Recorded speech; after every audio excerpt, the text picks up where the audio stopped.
Point है भाई। मैं आप याद रखना कि आपको किसी और की चीज लिखी हुई नहीं समझ में आएगी। आप खुद से जो भी लिख रहे हो वो आपको गंदा भी लिखा हुआ तो भी समझ में आ जाए। सच बता रहा हूं। पता है कभी कभार ऐसा हुआ आपके साथ कि आपके पापा ने बोला उल्लू के पट्टे क्या लिखा है, समझ ही नहीं आ रहा। पर पापा को समझ में नहीं आएगा, लेकिन वो जैसी देंगे ना आपको कॉपी क्या लिखा है समझ नहीं आ रहा, तुम तुरंत देख के बता दोगे कि ये लिखा हुआ है। ऐसा हुआ है आपके साथ? बहुत बार होता होगा। मेरे साथ तो बहुत बार होता है। मेरी राइटिंग बहुत खराब है तो मैं क्या ना मैं अपने हिसाब से लिखता हूं।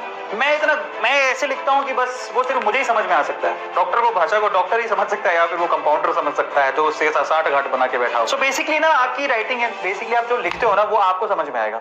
अब मैं आपको गारंटी देता हूं अगर कोई बहुत बढ़िया सा टॉपर है, उसकी सुंदर सी राइटिंग है एकदम सनी देओल के जैसी, फिर भी आप उसके नोट्स लेके आ जाना, फिर भी आप कहीं ना कहीं अटक ही जाओगे। फिर भी आपको समझ नहीं आएगा कि इसका मतलब क्या है, क्या लिखा हुआ, किस सेंस में लिखा हुआ, क्योंकि वो उस टॉपर ने लिखा है, वो उसके नोट्स हैं। Try to understand the thing what I am saying।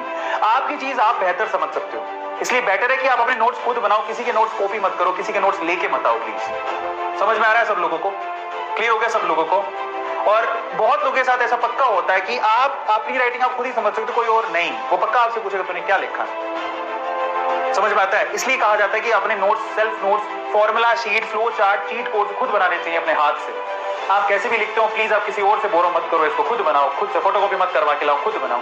Smart notes आपके खुद के बने होने चाहिए और बनाने चाहिए। आपको लास्ट में एक बात बता देता हूं, जब आपके एग्जाम होगा तो आपको सबसे ज्यादा आपके स्मार्ट नोट्स और ये जो फ्लो चार्ट है, जो केमिकल रिएक्शन आपने लिख रखी है खुद से हाथ से, अपने सुपर नोट बना रखे होंगे, हर एक ऊपर एक सुपर लगा रखा होगा, एक नोट लगा रखा होगा, ये आप ही को समझ में आएगा कि आपने क्यों किया।